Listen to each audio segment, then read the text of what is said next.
and so involved doing my show. Just like you acting, I'm sure you put a lot of hours in. I get up at 7 o'clock in the morning, and I am working on my show from 7 o'clock in the morning to about 11 o'clock at night, or sometimes even 1 o'clock in the morning. Yeah. No, I feel you. I know that. I know that feeling of really putting a lot of time and effort in, and just a little side note. It reminds me of there was a casting director. Her name was Mally Finn. She has since passed away too, but this was several years ago this was kind of when I was starting out. She kind of pulled me aside and really took some time to sit down with me and chat with me before she had passed away.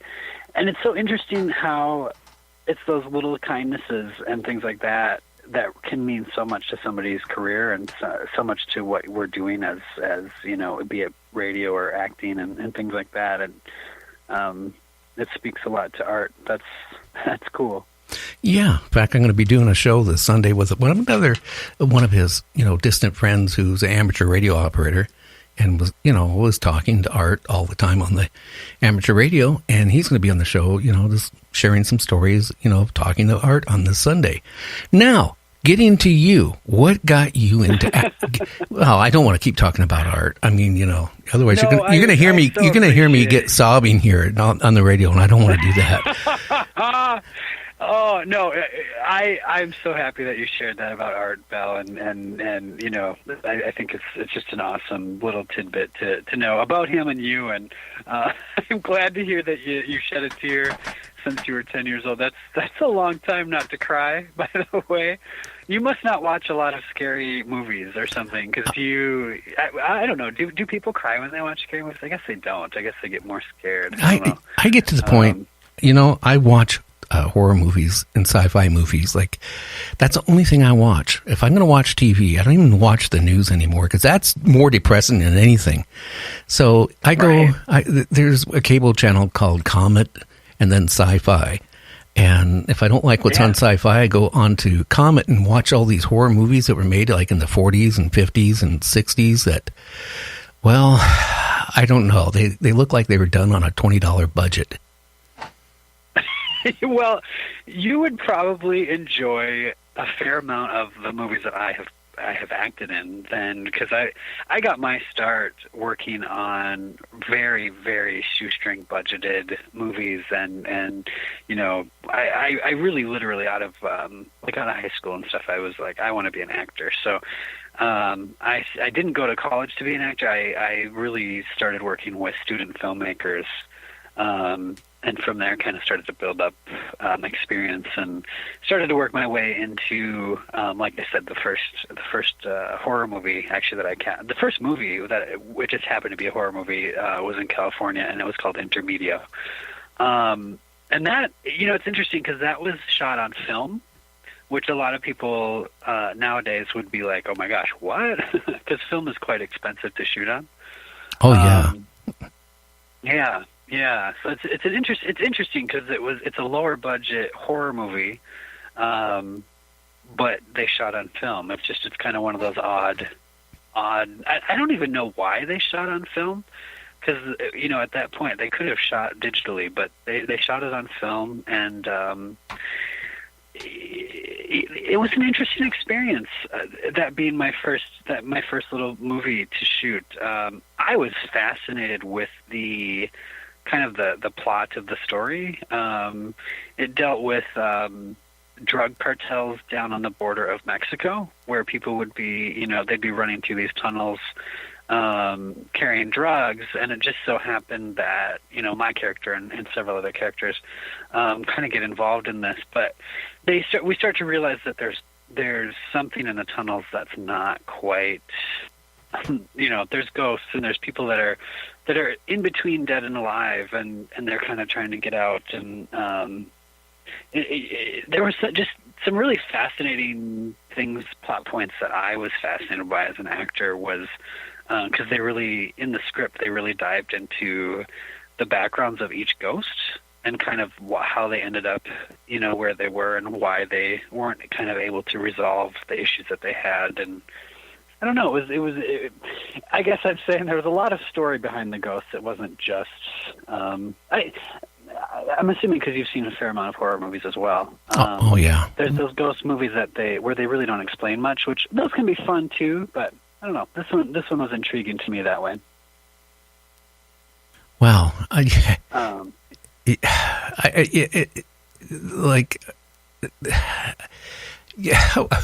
How much effort does it go to really, be in a horror movie? That's what I want to ask you there. Like in that movie you're just talking about. Like how much, did you say how much effort? I mean, do you really have to get into the mood of the character and all that stuff? And well, in this particular movie, I actually play the son to, I'm totally forgetting his name now. It's been a little while, but he was an actor. He played my father, and I played his son. And some of it gets really dark and intense. And like he actually murders my character. He murders me. So it's like there's a lot of emotion that goes into that. Performing some of those scenes where it's a dad who's literally killing his son, and so some of that emotionally, I guess, is really intense. To kind of go to those places and portray that on screen. Well, hopefully you didn't get killed off on the first part of the movie. At least hopefully you got halfway through it. Oh gosh. Well, and I suppose I just kind of gave away some plot point. And if anybody's interested in seeing the movie, I just gave away one of the major plot points for my character. So okay. Well, when was this movie made?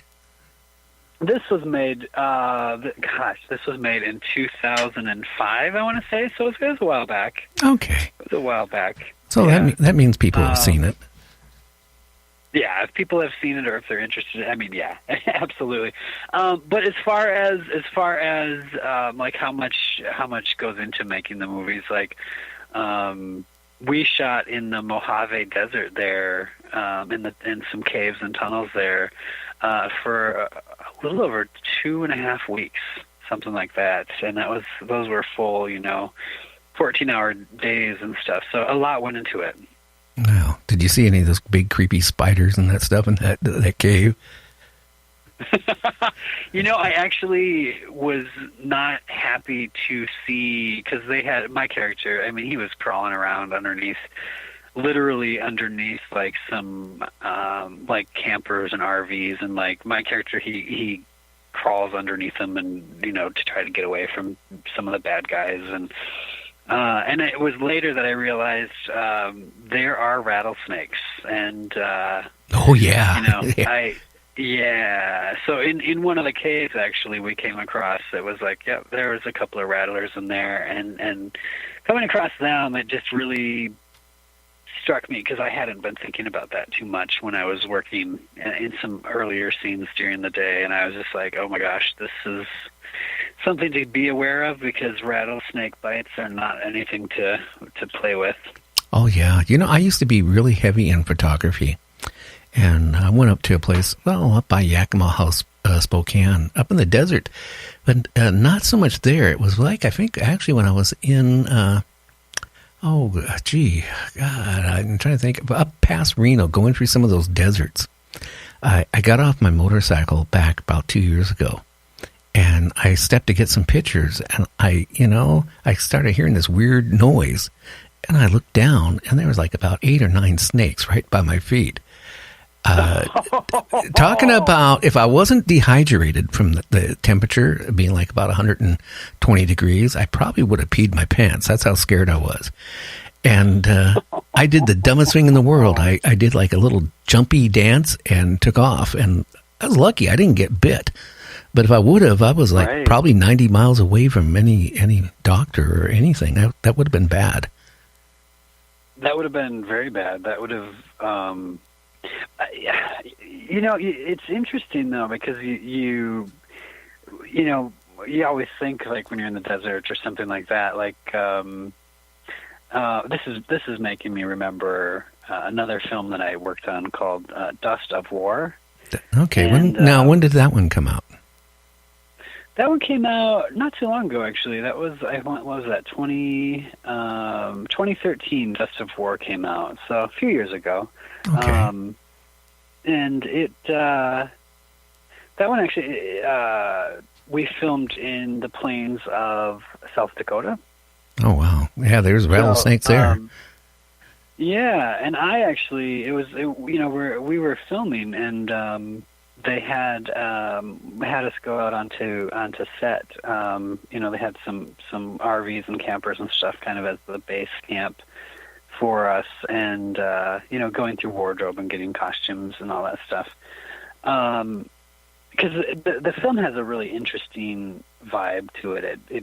It kind of is like, I think the costumer was kind of thinking, kind of like the people, like my character, he was dressed in, like, it's almost like he went through the Civil War, but then there's pieces and stuff where it looks like, some of the more current camouflage added in here and there. So I would have made a really good army ghost, but it was just an interesting blend of war eras, jumping back to the Civil War and stuff. But I just remember my shoes were just like sneakers, like those Keds kind of sneakers, and I was looking around at everybody else's shoes, and most of a couple of the guys had like leather boots that went all the way up to their knees, and I was like, I wonder why, Paul. I wonder why. I was thinking that too. I was like, what's going on here, And so we get out there onto the camp set, and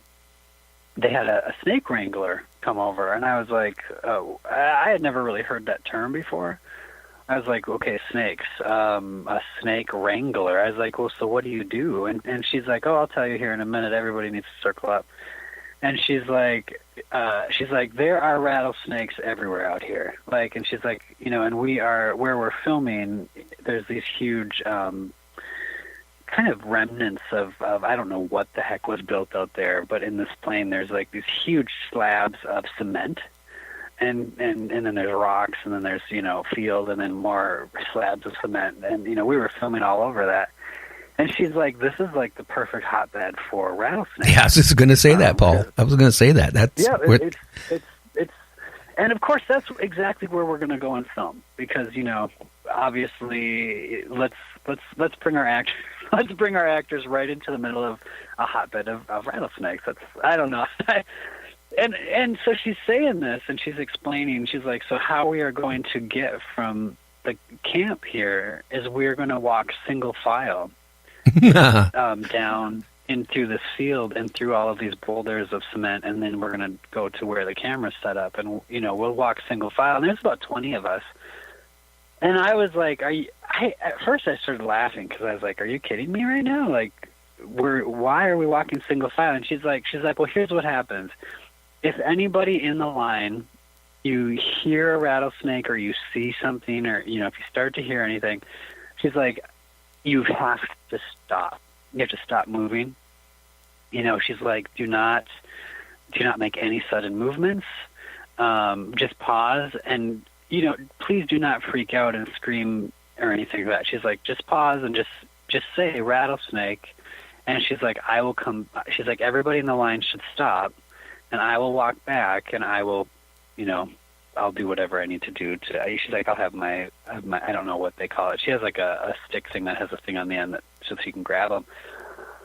And I was standing there, and I was looking at my feet, because I was like, I'm in these really little tiny sneakers that are just canvas. And everybody else is in these, leather boots that are, some of them are up to their knees, some are up to their thighs. And I was like, well, why can't I be in those too, And so that's how we had to do it. So we're walking through, so we weren't filming at this point, but it felt like we were in a horror movie, because it was like, you're walking through this field and you're just thinking, okay, did I just hear a snake, or was that my imagination, or what? Your brain just starts playing tricks on you. But it's interesting, because in the scene that my character does, my character has to be mortified. He almost starts crying, and he screams, and he does all this stuff in the scene. And so the director calls action, and I'm going through it a couple of times, and he calls cut, and the director comes over, he's like, you're doing so amazing. Like, wherever you're going in your head, that's just perfect. That's great. And one of the other actors leans over and